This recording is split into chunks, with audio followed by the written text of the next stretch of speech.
촉촉히 내리는 이 5월 첫 주 예배에 오신 모든 성도님들에게 한량없는 하나님의 은혜의 소낙비가 여러분 가슴에 촉촉히 임하기를 주님의 이름으로 축원합니다. 오늘 사도행전 20장 6절로 12절 말씀 가지고 가짜 신앙에서 진짜 신앙으로 하는 제목으로 말씀의 은혜를 나누고자 합니다. 사랑하는 성도 여러분, 간혹 고층 아파트에서 떨어져 죽는 사람의 뉴스를 듣게 되지 않습니까? 자살을 하는 경우도 있지만 어린 아이들이 베란다에서 놀다가 엄마가 한눈 파는 사이에 실수로 그만 떨어져 어린아이가 죽기도 합니다. 얼마 전에는 20대 청년이 베란다에서 이불을 틀다가 그만 그 이불과 함께 떨어져 죽었던 그런 뉴스가 나오기도 했습니다. 얼마나 황당하고 안타까운 그런 사건인지 모릅니다. 산이든지 고층 빌딩이든지 저 높은 곳은 항상 떨어질 위험이 있는 것입니다. 여러분, 오늘 본문에 보시면 이 유두고라 하는 청년이 3층 다락에서 떨어져 죽는 사건이 나옵니다. 참 충격적인 일이지요. 근데 이 사건의 배경은 이러합니다. 사도 바울이 복음을 전했던 에베소 지역에 큰 소동이 일어나서 그곳에서 더 이상 복음을 전할 수 없어서 마게도냐를 거쳐서 드로아라 하는 곳에 옵니다. 그곳에서 한 주간 머물면서 복음도 전하고 또 성도들과 서로 교제를 나누게 됩니다. 드로아에 있던 성도들은 사도 바울이 왔다는 소식을 듣고 함께 모여서 서로 식사도 하고 교제를 합니다. 그리고 주일날이 됐습니다. 지금처럼 멋진 교회가 없습니다. 한 가정의 3층 다락방에 모여서 교제하고 모임하고 예배를 합니다. 오랜만에 만났기에 날이 새면 곧 떠날 사도 바울이기에 아쉬움 때문에 이 성도들은 계속해서 이 바울과 함께 있기를 원했습니다. 바울이 전해주는 하나님의 말씀을 듣기를 원했습니다. 바울이 지금 가면 언제 올지 기약이 없습니다. 이를 안 바울은 이 드로아 있는 성도들이 마치 목다 없는 양같이 그렇게 유리방황하는 성도들처럼 여겨져서 열심히 말씀을 전해야겠다 생각했습니다. 그래서 주일날 저녁 그날 밤에 말씀 사경회가 열리게 되었습니다. 설교를 하다 보니 설교가 좀 길어졌습니다. 밤은 깊어져 갔지만 다시 만나지 못하리란 마음 때문에 말씀에 대한 사모함이 시간 가는 줄 모르고 그렇게 이어진 것이죠. 그런데 창에 걸터 앉아있던 그 말씀을 듣고 있던 유두고란 청년이 그만 3층에서 떨어진 것입니다. 뭐 하루 종일 일을 하고 왔는지 그래서 고단했는지 아니면 밤도 깊고 설교가 너무 길어지니까 졸음이 찾아와서 그렇게 했는지 모르지만 깜빡 잠이 들다 그냥 3층에서 떨어져 죽게 된 것이죠. 왜 하필이면 창에 걸터 앉았는지 모르겠어요. 앉을 자리가 없어서 그런지 아니면 사람들이 너무 많은 데다가 답답해서 그 3층에 등불이 확 켜져 있으니까 덥기도 하고 답답해서 그런지 어떻게 생각했는지 모르지만 창틀에 걸터 앉은 거예요. 여러분, 아무리 그래도 그렇지 예배를 드리는데 설교를 들으는 사람이 그런 자세를 가져서는 되겠습니까?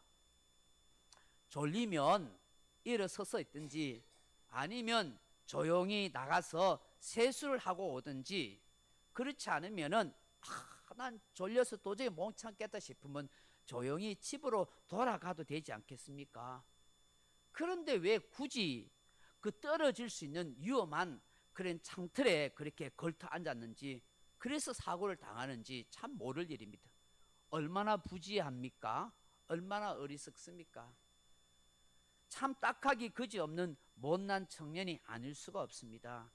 아무리 잘 봐주려고 해도 이 유두고란 청년은 경건하거나 신실한 참 믿음 좋은 청년이라고 말하기가 어려운 것이죠. 여러분, 이렇게 떨어져 죽은 청년을 보고 성도들이 얼마나 놀랐겠습니까?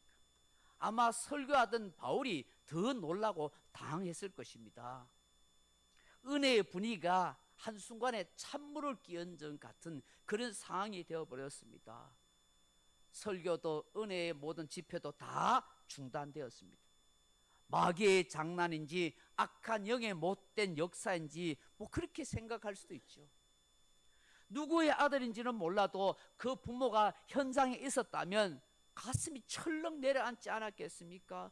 죽은 아들을 보고 울고 불고 했을 것입니다. 머리에 피투성이가 된 그 아들을 안고 어찌 하겠습니까? 그야말로 말씀을 통해 은혜를 받던 그 밤이 충격과 애통의 밤이 되는 것이죠. 그런데 놀라운 일이 벌어집니다. 급하게 내려간 바울이 그 청년이 한참 엎드려 기도합니다. 그리고 이렇게 말합니다. 떠들지 마라. 생명이 그에게 있느니라. 살아있다는 것입니다. 바울의 기도로 살아난 것이죠. 엘리사의 기도로 수넴 여인의 아들이 살아난 것처럼 예수님께서 나인성 과부의 아들을 살리신 것처럼 이런 기적이 일어난 것입니다. 이 일로 인해서 성도들이 할렐루야 하면서 환호하고 기뻐하고 너무너무 좋아하는 것입니다. 죽었던 사람이, 이 죽었던 청년이 살아나니까 그 성도들이 얼마나 좋아하겠습니까? 너무너무 기뻐하고 환호하게 되는 것이죠. 그리고 그 청년을 이렇게 세워서 같이 데리고 3층 다락방에 가서 함께 식사를 하면서 웃으며 교제를 하는 것입니다. 이야, 이게 하나님의 기적이다. 하나님의 역사다. 어찌 이런 일이 있을 수 있을까? 아마 사람들이 웅성거리면서 서로 이야기하지 않았겠어요? 어떤 사람은 감격과 기쁨의 눈물을 흘렸을 것입니다. 큰일 날 뻔했는데 다행이라고, 지옥과 천당을 오간 느낌이라고 그렇게 말을 하지 않겠습니까? 이렇게 죽었다가 살아난 이 당사자인 이 유두고는, 이 청년은 어떤 생각과 어떤 마음이 들었겠습니까?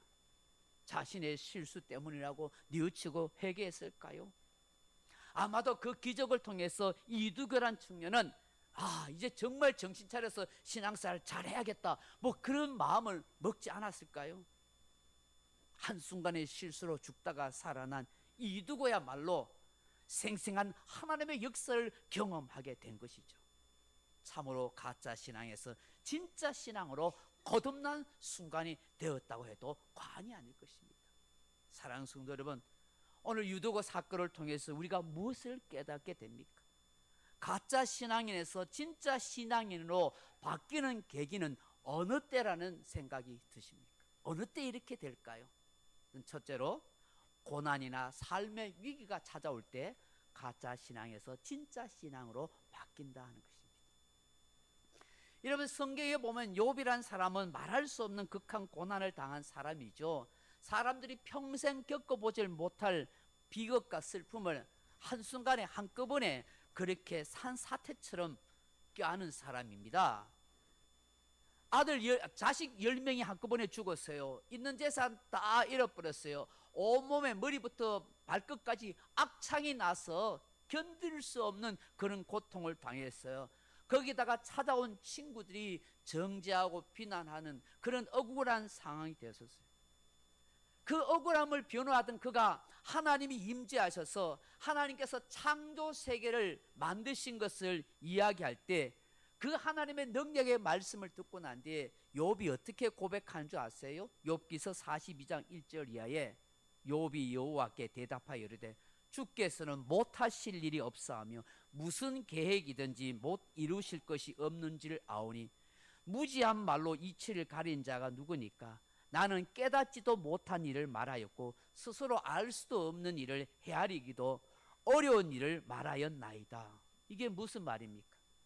내가 정말 무지하고 어리석은 인생이었습니다. 제가 착각하여 똑똑한 인생인 줄로 그렇게 알고 살았습니다. 그런데 알고 보니 제가 제일 미련한 인생이요, 제일 허물 많은 죄인이요, 그런 사람입니다. 그런데 내가 의로운 척 그렇게 알았습니다 라고 고백하는 거예요. 자신의 무지함과 무능함과 무기력함을 깨닫게 된 것이죠. 그때 비로소 욥이 뭐라고 토설을 한 줄 압니까?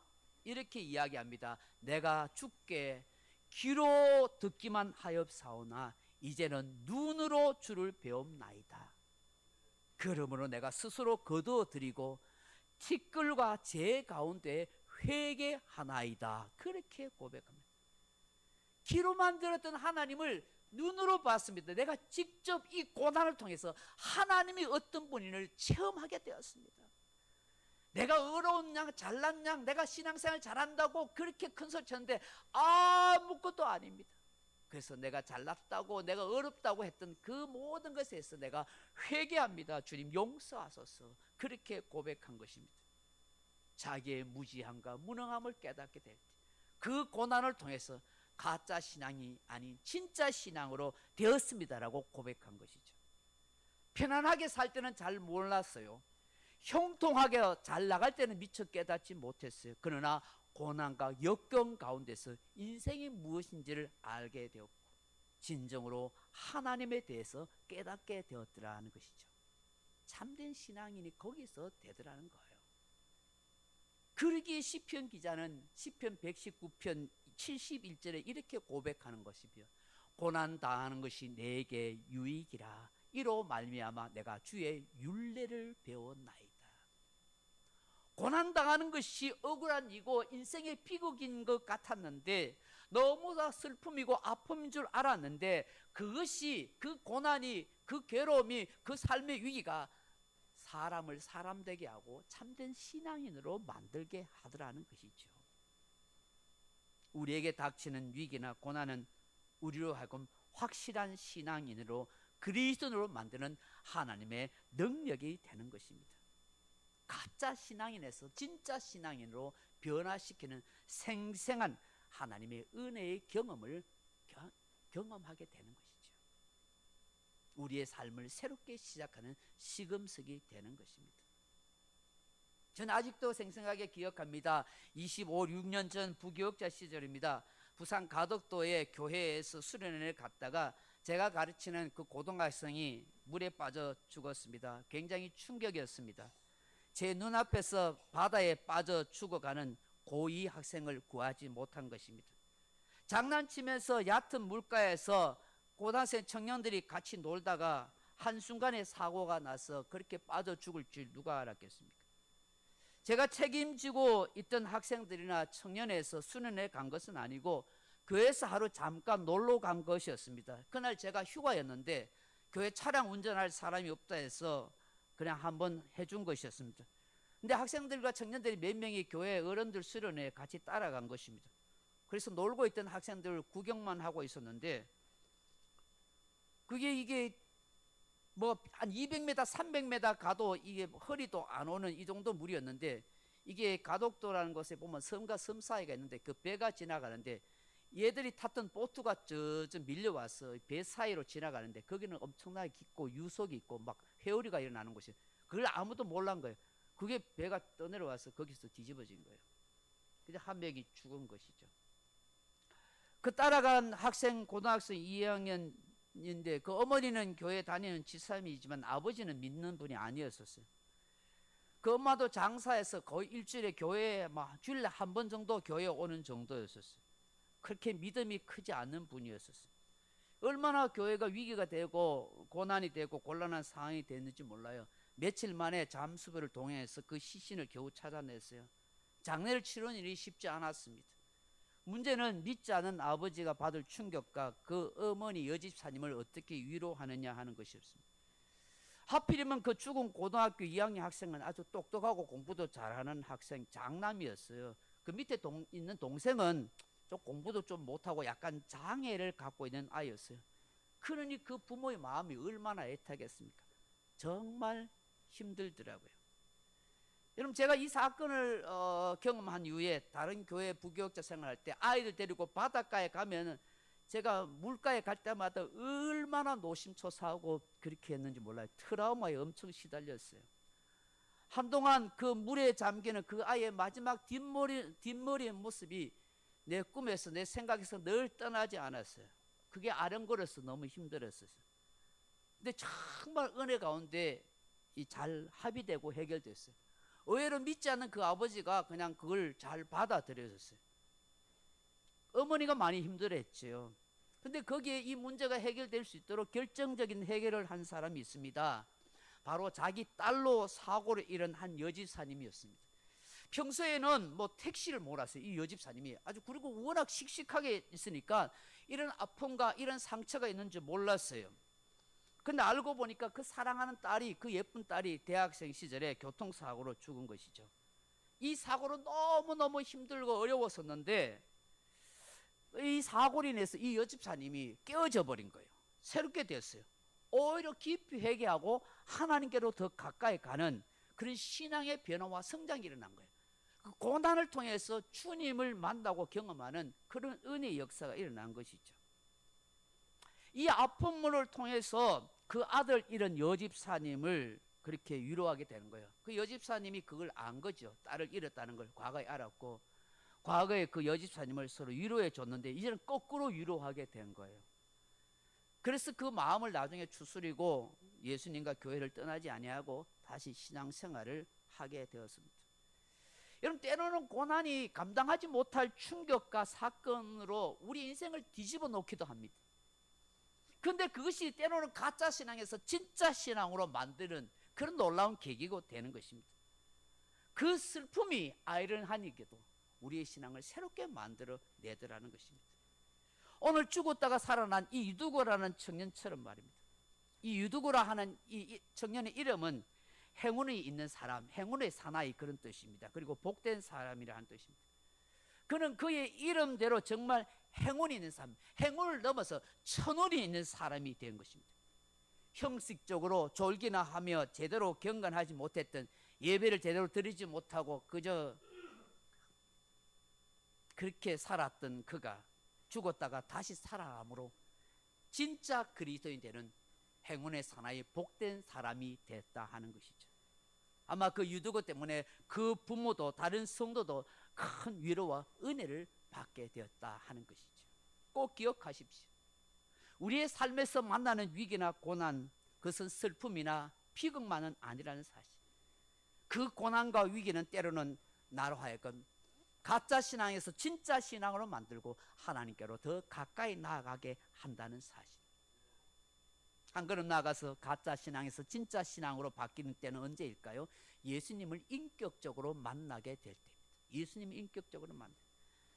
여러분, 야곱이라는 사람은 자기 주도적인 사람입니다. 태어날 때부터 형 에서의 발꿈치를 붙잡고 나왔습니다. 자신이 형이 되지 못한 것에 대해서 늘 불만이었습니다.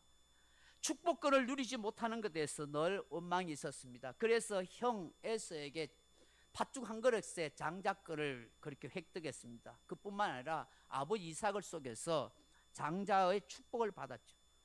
이를 위해서 미움받아서 하란으로 외삼촌 집에 한 20년 동안 거기서 고생하면서 그 외삼촌의 딸 레아와 라헬 두 여종을 자기 아내로 삼고 그것에서 거부가 돼서 돌아옵니다. 돌아오는데 형 에서가 400명의 군사를 데리고 자기를 죽이러 온다는 사실을 알게 되었죠. 속임수 인생으로, 가짜 인생으로 그렇게 살았던 그 야곱이 두려움 속에 형의 마음을 환시 살려고 가지고 있던 짐승들을 한때 두 때로 나누고 또 자기 아내들도 두 때, 세 때로 나누고 다 건너가게 하고 자기 혼자만 약복강에서, 약복 나루에서 떠나지 않고 고민하고 기도합니다. 두려움이 엄습해 옵니다. 성경은 천사와 씨름했다 그렇게 말합니다. 불안한 마음에 밤새도록 엎드려 기도한 것이죠. 그날 밤 하나님 앞에 울며 불며 기도했습니다. 자기 인생이 지금까지 쌓아놓은 모든 것이 한꺼번에 무너질까 하는, 이제 죽으면 모든 것이 끝장이라는 두려움 때문에 하나님 앞에 서름에 복받쳐서 애걸복걸 기도합니다. 호세아 선지자는 이 사건을 호세아 12장 3절에 이렇게 기록합니다. 야곱은 모태에서 그의 형의 발꿈치를 잡았고 또 힘으로는 하나님과 겨루되 천사와 겨루어 이기며 울며 그에게 간구하였으며, 야곱은 마침내 야복강가에서 깨어집니다. 자신의 어리석음과 욕심이 깨어지고 던져집니다. 거기서 인격적인 하나님을 만나고 하나님의 얼굴을 배웁습니다. 분이엘의 하나님을 말입니다. 그 순간 그의 이름이 야곱에서 이스라엘로 바뀝니다. 하나님과 겨루어 이겼다는 것이죠. 하나님이 축복하지 않으면 나는 결코 포기하지 않겠습니다. 사생결단에 기도한 것을 하나님이 들어주시고 저주셨습니다. 불쌍히 여겨준 것이죠. 그의 깨어짐을 보고 그렇게 한 것입니다. 어쩌면 거기에서 그는 가짜 인생에서 진짜 인생으로, 가짜 신앙에서 진짜 신앙으로 그렇게 바뀐 것이 아닐까요? 하나님을 인격적으로 거기서 만난 것이죠. 사도 바울도 마찬가지죠. 다메섹 도상에서 율법과 자기 신념에 강한 자가 빛 가운데 임하신 예수님 그 음성을 듣고 그는 거기서 꼬꾸라져서 그런 새로운 인생으로 그렇게 변화되었던 것입니다. 중고등학교 시절에 교회에 가면은 지금은 뭐 좀 드물집니다만 전자올개는 큰 거 아주 멋진 전자올개는 있었습니다. 그게 여집사님이 항상 전자올개를 썼는데, 여러분 전자올개 소리가 참 부드럽고 은혜롭고 좋잖아요. 큰 전자올개를 싹 치는데 저는 어린 학생의 마음에서 그 전자올개를 치는 그 여집사님이 너무 멋져 보이는 거예요. 흠모의 대상이었어. 어떻게 저렇게 올개 쓰면서, 집사님도 또 굉장히 우아하게 생기셨어.